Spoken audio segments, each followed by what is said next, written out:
हरे कृष्णा। तो आज हम शुरू कर रहे हैं महारानी कुंती की शिक्षाएं। तो महारानी कुंती की शिक्षाओं में हम 12वें श्लोक पर हैं। ठीक है, तो आइए शुरू करते हैं। न वेद कश्चित् जगवत् चिकीर्षितम् तवेन मानस्य निराम विडम्बनम् न यस्कहर्चित् दयोऽधिस्कहर्चित् द्वेषे लक्ष्मी विस्मयामति नृणाम्। तो हमने देखा था कि कुंती महारानी जो है भगवान की शुद्ध भक्त है। तो शुद्ध भक्त होने के कारण क्या है, वो भगवान को तत्वतः जानती है। तो तत्वतः मतलब जैसे है ना, जैसे है वैसा। लेकिन सभी भगवान को या भगवान की लीलाओं को नहीं समझ सकते, है ना। भगवान के उसी तरह भगवान और भगवान के भक्तों को नहीं समझा जा सकता। ठीक है, तो यहाँ पे बता रही है कुंती महारानी कि भगवान की जो लीलाएं होती है वो दिव्य होती है, और ऐसी लीलाएं होती है कि सर सर चकरा जाता है। जनरली अगर आप उसको समझने चले तो आपको समझ में नहीं आएगा ऐसा क्यों किया भगवान ने, ऐसा क्यों हुआ, है ना। तो इसके लिए आचार्य होने चाहिए जो हमें सही परसेप्शन बताते हैं। वो बताते हैं कि इसका मतलब क्या हुआ, इसका इसका क्या मीनिंग है।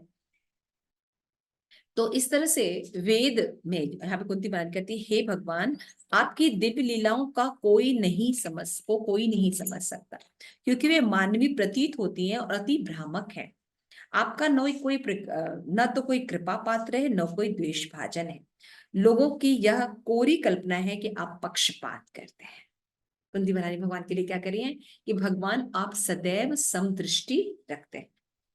ऐसा नहीं कि आप असुरों को मारने की दृष्टि रखते हैं और केवल देवताओं का ही पक्ष लेते हैं, ऐसा नहीं होता है। भगवान सदैव दोनों के लिए इक्वल होता है। भगवान का मारना और तारना एक जैसा होता है ना। भगवान अगर मारते भी है तो उसका क्या होता है, गति प्राप्त होती है ना, धाम प्राप्त होता है, या न कहीं ब्रह्म ज्योति प्राप्त होती है, या भक्तों का संग प्राप्त होता है, या अपने अपने जो उनका जो रहता है उसमें वापस जाते हैं।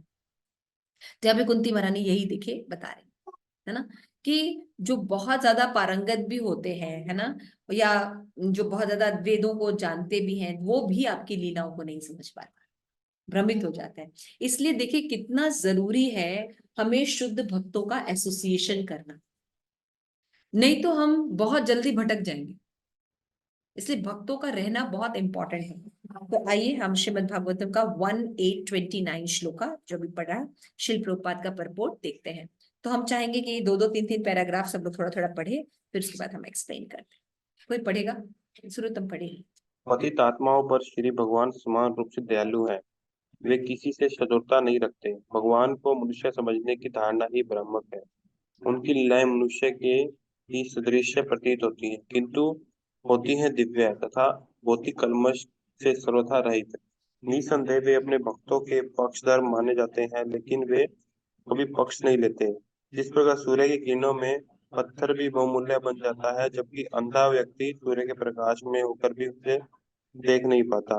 अंधकार तथा प्रकाश दो विपरीत धारणाएं हैं, लेकिन इसका अर्थ यह नहीं होता कि सूर्य पक्षपात पूर्वक किरणें बिखेरता है। सूर्य की किरणें सभी के लिए खुली हैं, लेकिन ग्राहकों की क्षमताएं भिन्न भिन्न हैं। मूर्ख लोग सोचते हैं कि भगवत भक्ति तो विशेष कृपा प्राप्ति के लिए की जाने वाली चाटुकारिता है। वसुधैव भगवान की प्रेमा भक्ति में लगे भक्त शुद्ध व्यापारी नहीं है। व्यापारिक वर्ग धन के विनिमय में सेवा करता है, लेकिन शुद्ध भक्त ऐसे विनिमय के लिए सेवा नहीं करता है। इसीलिए भगवान की कृपा का द्वार उसके लिए सदा खुला रहता है। आर्त तथा जरूरतमंद जिज्ञासु या विचारक ही भगवान से किसी लाभ सिद्धि के लिए क्षणिक संबंध स्थापित करते हैं। कार्य सिद्धि के बाद भगवान से उनका नाता टूट जाता है। आर्त यदि तनिक भी पवित्र नहीं होता तो वह अपने छुटकारे के लिए भगवान से प्रार्थना करता है, लेकिन जैसे ही उसके कष्ट दूर हो जाते हैं वह तुरंत भगवान से अपना संबंध विच्छेद कर लेता है। यद्यपि भगवान की कृपा का द्वार उसके लिए खुला रहता है, किंतु वह उससे कतराता है। शुद्ध तथा अशुद्ध भक्त का यही अंतर है। जो लोग भगवान की सेवा के विरुद्ध रहते हैं वे निकृष्ट अंधकार में माने जाते हैं। वे आवश्यकता पड़ने पर भगवान से प्रार्थना करते हैं, और वे कृपा के आंशिक भाजन हैं जो भगवान की सेवा में निरंतर लगे रहते हैं। वे भगवान की कृपा के पूर्ण भाजन हैं। भगवान की कृपा पात्र पर निर्भर करती है, जय परम कृपालु भगवान पर निर्भर नहीं करती। जब श्री भगवान अपनी पूर्ण कृपामयी शक्ति द्वारा इस जगत में अवतरित होते हैं तो वे मनुष्य की भांति क्रीड़ा करते हैं। अतः ऐसा प्रतीत होता है कि वे अपने भक्तों पर ही सत्य हैं, किंतु यह यथार्थ नहीं।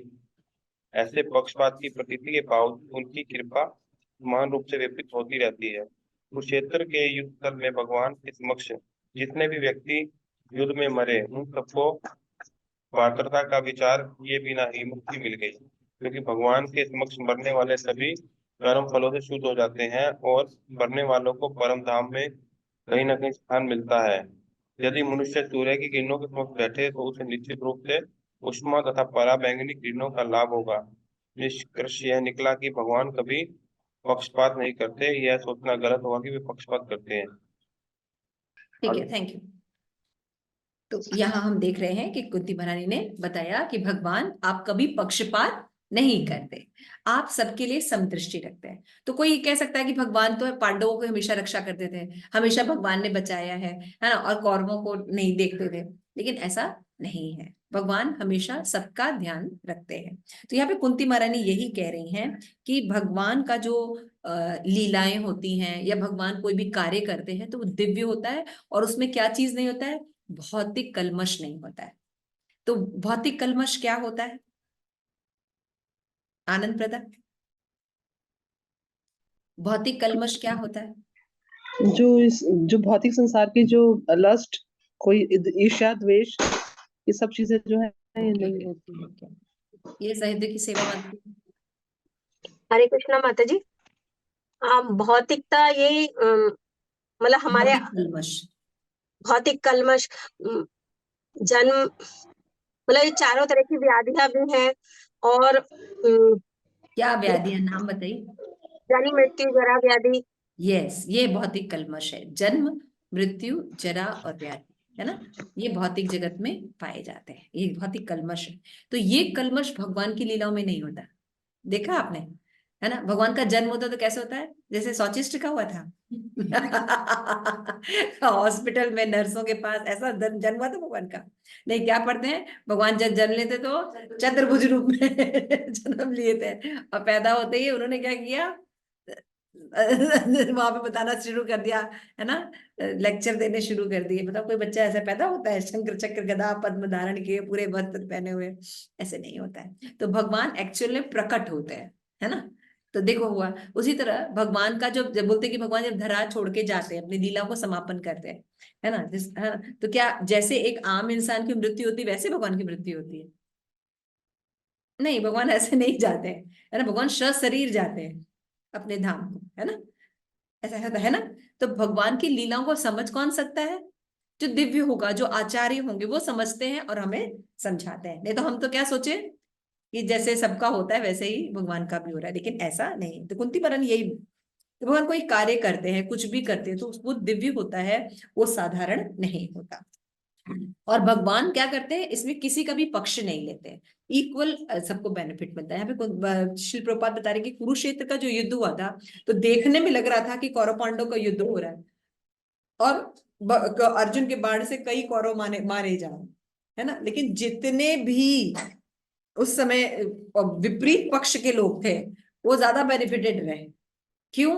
क्योंकि वो कृष्ण का दर्शन करते थे और कृष्ण का सुंदर मुख देखते थे, तब तक आता था बाण और उनको लग जाता था, वो तो उनको पता ही नहीं चलता था उनके साथ क्या हो रहा है ना। अब बाण लगते ही उनका जो है जो भगवत धाम चले जाते, मोक्ष हो जाता था। तो बढ़िया मृत्यु है ना, ऐसी मृत्यु तो हम लोग भी पाने के लिए तैयार हो जाए, है ना। तो भगवान जो है, चाहे वो कौरव थे चाहे पांडव हो, दोनों का ही पक्ष रखते थे भगवान। तो इस तरह देखते हैं कि एक एग्जाम्पल के द्वारा श्रील प्रभुपाद कह रहे हैं कि सूर्य और सूर्य की किरणें, है ना, कि जब अंधा व्यक्ति सूर्य के प्रकाश में होकर उसे देख नहीं पाता, लेकिन जो अंधा नहीं हो तो जानता है ना कि सूर्य और सूर्य का प्रकाश है। जो अंधा नहीं उसको ना सूरज नहीं दिखाई देंगे, लेकिन जो खुली आंखें हैं, जिनकी आंखें वो देख सकते ना, ये भगवान है, भगवान की किरणें हैं, भगवान है, भगवान की लीला है। लेकिन जो नहीं होते वो कहते कहाँ है भगवान, दिखाओ, है ना। अंधे व्यक्ति को सूरज नहीं दिखाई देता तो कहते कहाँ है सूरज। तो अंधे व्यक्ति का कोई मतलब होता है बोलने का? उसका कोई मतलब नहीं होता। उसी तरह से जो भगवान होते हैं, वो जो होते हैं सबके लिए समदृष्टि रखते हैं। यहाँ पे बता रहे हैं कि जो भक्त होते हैं सदैव भगवान की सेवा में रहते हैं, और यह बताया आर्त यदि तनिक भी पवित्र होता है तो अपने छुटकारे के लिए भगवान से प्रार्थना करता है, लेकिन जैसे ही वो अपने कष्ट दूर हो जाते हैं वो अपना भगवान से संबंध वापस कर लेता है। बताया ना भगवद गीता में 4 प्रकार के लोग होते हैं, आर्थ, जिज्ञासु, अर्थार्थी और ज्ञानी। Very right. तो जो आर्थ होता है दुखी होता है बहुत, ये है भगवान, ये है हमारा पास करा दीजिए, शादी करा दीजिए, बेटा करा दीजिए, घर दिला दीजिए, कार दिला दीजिए, नौकरी छोकरी दिला दीजिए, है ना। जो भी प्रॉब्लम है भगवान के पास जाता है, हर मंगलवार को आऊंगा, लड्डू चढ़ाऊंगा है ना। लेकिन जब वो चीजें पूरी हो जाती है तो फिर वो भूल जाता है, फिर भगवान को भूल जाता है ना। और जबकि फिर क्या होता है अब जो, लेकिन जो इनमें से चारों में से जो ज्ञानी है, जो ज्ञानी भक्त है वो रहता है। ठीक है वैष्णवी, 4 प्रकार के लोग भगवत गीता में भगवान के पास आते हैं, है ना। अपने पढ़िएगा, चतुर्विधा भजन्ते माम। ठीक है, चतुर्विधा भजन्ते माम, ये श्लोक आपका होमवर्क है। ओके, तो ये श्लोक आप पढ़िएगा कि कौन से चार पुण्यात्मा जो है भगवान के पास आते हैं, आर्थ, जिज्ञासु, अर्थार्थी और काम, सॉरी ज्ञानी। इसमें ज्ञानी जो होता है वो अच्छा होता है क्योंकि वो सदैव रहता है ना। तो यहाँ पे श्री प्रभुपाद कह रहे हैं कि जो भगवान के शुद्ध भक्त है वो भगवान की सेवा में निरंतर लगे रहते हैं, है ना। और भगवान की कृपा के पूर्ण भाजन होते हैं। हमेशा भगवान के जो भक्त होते हैं, क्योंकि बिना हेतु की भगवान की सेवा करते हैं, इसलिए सदैव भगवान की भक्ति करते रहते हैं और पूर्ण कृपा के भाजन होते हैं। और भगवान जो है अपने भक्तों के प्रति सदा दयालु भी होते हैं, है ना। लेकिन इसका ये मतलब नहीं होता कि भगवान जो होते हैं वो पक्ष लेते हैं भक्तों का और अभक्तों का पक्ष नहीं, ऐसा नहीं। भगवान दोनों का ही पक्ष लेते हैं। कि भगवान ने भगवद गीता में क्या कहा है, परित्राणाय साधूनां विनाशाय च दुष्कृतां धर्म संस्थापनार्थाय संभवामि युगे। लेकिन मूर्ख लोग सोचते हैं कि भगवत भक्ति तो विशेष कृपा के लिए, विशेषकर जो भक्त होते हैं उनके लिए होती है, क्योंकि वो भगवान की बहुत चाटुकारिता करते हैं, इसलिए भगवान उनके लिए विशेष अवसर देते हैं। क्या ऐसा नहीं है। भगवान और भगवान के भक्तों के बीच का जो विनिमय होता है, आदान प्रदान होता है, वो प्रेम के कारण होता है ना। प्रेम पूर्वक भक्ति करने के कारण वे जो है भगवान की भक्ति करते हैं। तो और भगवान जो है उन पर कृपा भी प्रदान करते हैं। तो भगवान भक्तों का उद्धार करने, दुष्टों का नाश करने, धर्म का फिर से स्थापना करने के लिए युग युग में प्रकट होते हैं।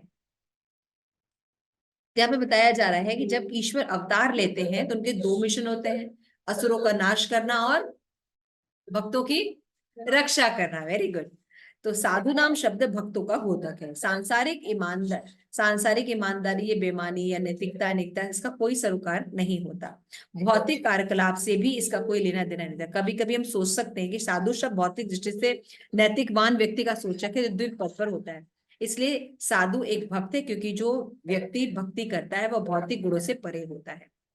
श्री भगवान भक्तों का उद्धार करने आते हैं, यानी परित्राणाय साधुनाम। ये स्पष्ट है कि भक्त भौतिक गुणों को पार कर जाता है।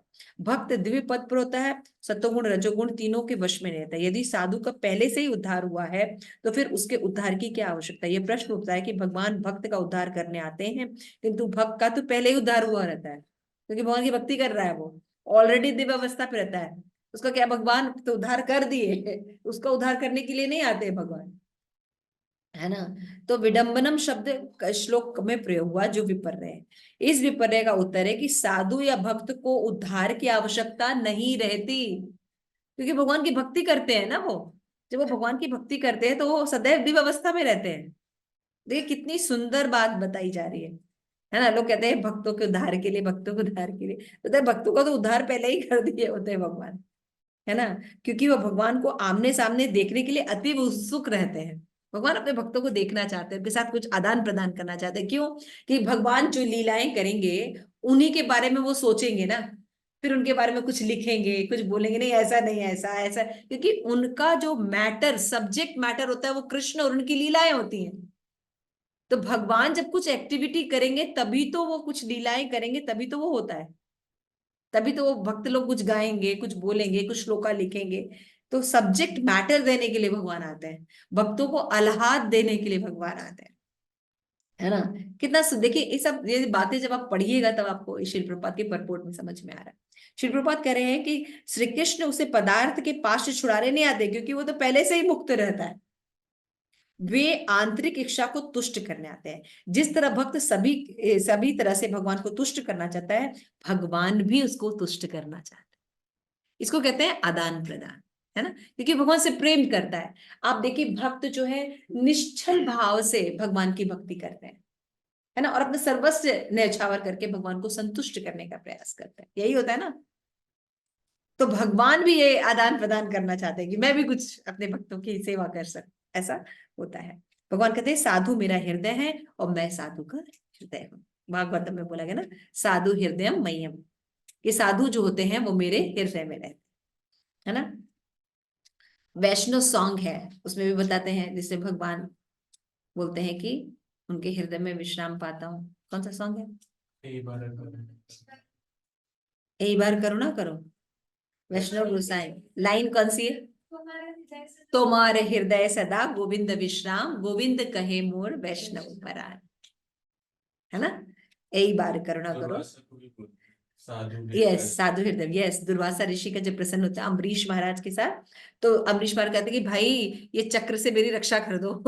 तो भागते भागते कहाँ जाते? विष्णु के पास जाते, जिन्होंने चक्र, कि भैया ये चक्र मेरे से नहीं निकलने वाला। इसका जो ताप है, इसको अगर तुमको दूर करना है तो तुम्हें जिसके प्रति तुमने अपराध किया है, अम्बरीश महाराज के पास जाना पड़ेगा। क्या बात कर रहे हैं आप? आपका चक्र है और आप उसको बोलेंगे तो वो मतलब मेरे ऊपर से ताप नहीं हटाएगा? नहीं भैया, वो हो नहीं सकता, क्योंकि साधु हृदय भैया, साधु मेरे हृदय में रहते हैं और मैं उनके अधीन रहता हूँ, है ना। मैं तो खुद ही उनके अधीन रहता हूँ। वो जहां जहां चलते हैं उनके पीछे पीछे मैं चलता हूँ। तो जब वो क्षमा करेंगे ना, तब ये चक्र शांत होगा। ये चक्र मेरे बस में नहीं है। देखिए भगवान कितना अपने भक्तों का मान बढ़ाते हैं। तो वो साधु के जो अधीन रहते हैं उनके भी उनके साधुओं के अधीन भगवान कहते हैं। तो भगवान ऐसे वर्णन करते हैं अपने भक्तों का। तो यहाँ पे श्री प्रभुपाद कहते हैं इस भौतिक जगत में भगवान का प्राकट और तिरोधान जो है चिकीर्षितम, अर्थात लीला कहलाते हैं, है ना। लेकिन हम लोगों का बर्थडे बर्थडे और एक मरण दिन, जन्मदिन ये होता है। लेकिन भगवान का प्रकट होते हैं अंदर ध्यान से, दोनों लीला कहलाती है। That is the different. और उसमें जन्म मृत्यु जरा व्याधि कलमश नहीं होता भौतिक, वो दिव्यता रहती है भगवान का। क्योंकि न तो प्रकट होते हैं, न जन्म होता, तो मृत्यु तो सब हो ही नहीं सकती। तो निसंदेह वो भगवान आते हैं और कुछ कार्य संपन्न करते हैं, साधु की रक्षा करते हैं, विरोधियों का नाश करते हैं, और इस तरह वो अनेक लीलाएं संपन्न करते हैं। भगवान ईर्ष्यालु नहीं होते, समझना चाहिए। भगवान ईर्ष्यावश आके कुछ नहीं करते हैं।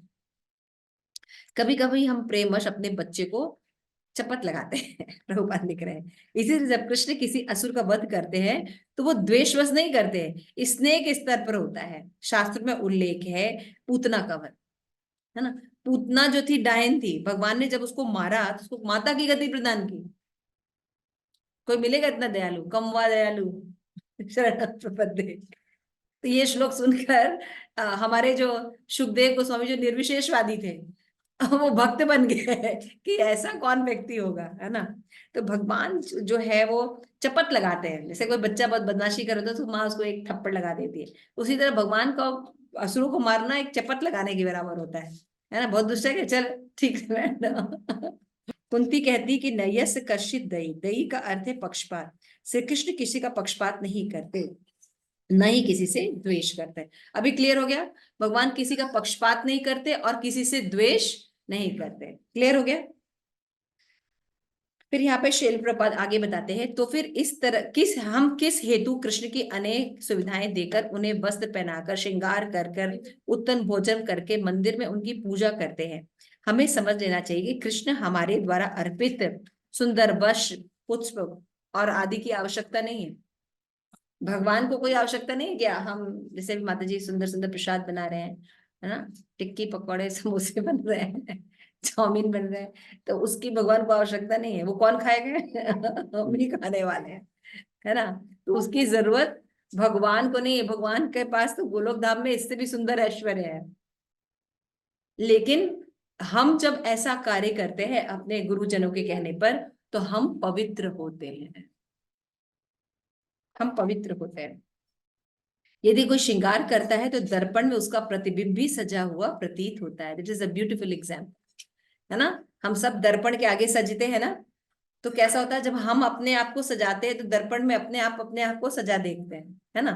उसी तरह से यदि हम भगवान का श्रृंगार करते हैं तो हमारा श्रृंगार भी हो जाता है, क्योंकि हम उनके अंश हैं, है ना। बाइबल में कहा गया कि मनुष्य को ईश्वर के प्रतिबिंब के रूप में बनाया गया है। इसका अर्थ है कि ईश्वर की परछाई या प्रतिबिंब है। ऐसा नहीं कि अपने स्वरूप के अनुरूप ईश्वर के किसी रूप की कल्पना करते हैं।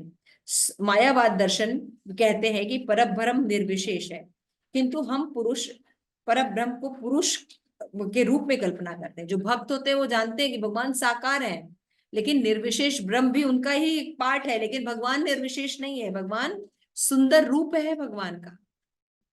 तो कि जैसे भगवान है ना, मनुष्य रूप में देखिए, जैसे गौर निताई के 2 हाथ हैं, सुंदर 2 आंखें हैं, है ना, वैसे ही मनुष्य होते हैं ना, 2 हाथ होते हैं, 2 कान होते हैं, ऐसे बॉडी भी देखिए। तो हम भगवान के प्रतिबिंब हैं, जैसे भगवान है मनुष्य रूप में वैसे हम होते हैं। क्लियर हो गया। तो भगवान जो है प्रेम वश हमारे सारी सेवाओं को स्वीकार करते हैं, है ना। पत्रम पुष्पम फलम तोयम। भगवान कृष्ण को हमारी सेवा की आवश्यकता नहीं पड़ती, किंतु वो कृपा करते हैं हमारे पर, और उसको स्वीकार करते हैं, है ना। तो हम जो भी कार्य करते हैं, भक्ति के कार्य करते हैं, भगवान को उसकी आवश्यकता नहीं है। वो हमें शुद्ध करने के लिए, हमें अपने प्रेम पूर्वक भक्ति सेवा में लगाने के लिए हमें वो कृपा करते हैं कि वो उसको स्वीकार करते हैं, उस चीजों को भी स्वीकार करते हैं जो उनके योग्य नहीं होते। श्री कृष्ण शिक्षा माँ से करोड़ों सेवक उत्पन्न कर सकते हैं, तो ये बात ऐसी नहीं है, किंतु यदि हम कृष्ण की शरण में जाएंगे तो हमारी रक्षा होती है। ऐसा करने से क्या होता है, भोग लगाने से या बाकी चीज करने से क्या होता है, हमारी रक्षा होती है। तो यहाँ पे बता रहे हैं, मुझे नित्य ही तमाम पत्र मिलते हैं जिसमें यह व्यक्त हो रहता है कि किस तरह लोग कृष्ण भावनामृत में आशा मिली है। श्री प्रभुपाद लिख रहे हैं कि विदेशों में जब मैंने इस्कॉन टेम्पल एस्टैब्लिश किया तो कितने लोगों ने श्री प्रभुपाद को लेटर लिखा कि आपके कारण हमें बहुत, मेरा लाइफ इतना फ्रस्ट्रेटेड था, है ना, लेकिन कृष्ण भावनामृत को अपनाकर हमारा जो जीवन है वो सुखमय हो गया है, हमारा जीवन सुखमय हो गया। किंतु दुर्भाग्यवश हम कृष्ण के सेवक न बनकर पता नहीं किसके किसके सेवक बनते रहते हैं। प्रभुपाद, क्या हमें कृष्ण का सेवक बनना चाहिए, लेकिन हम कृष्ण के सेवक नहीं बनते, और हम न जाने कितने लोगों के सेवक बनके उनको तुष्ट कर पाते हैं, ना अपने आप को तुष्ट करते हैं, और मनुष्य जीवन भी वेस्ट करते थे। तो कुंती महारानी कहती हैं, इस भौतिक जगत में आपका प्राकट्य होना, जो ऐसा कहते हैं, प्रकट होते हैं, जन्म होता है, मृत्यु होता है, ये भी भ्रामक है। हम सोचते हैं कृष्ण का कोई मिशन होगा, कुछ प्रयोजन होगा, इसलिए वे प्रकट होते हैं, किंतु नहीं, वे लीला के लिए आते हैं। जैसे कभी कभी प्रभुपाद कहते हैं, गवर्नर कारागृह का निरीक्षण करने आता है, जो सुप्रिंटेंडेंट होता है। इसका ये मतलब थोड़ी होता है कि वो भी कैदी है। सुप्रिंटेंडेंट ऑफ पुलिस जो होता है वो भी आता है कैदियों के साथ जेल में, और कैदी भी होते हैं जेल में, दोनों की सेम पोजीशन है। नहीं, उनकी सेम पोजीशन नहीं है, वो कैदी थोड़ी है, वो तो अभी बाहर चले जाएंगे, है ना।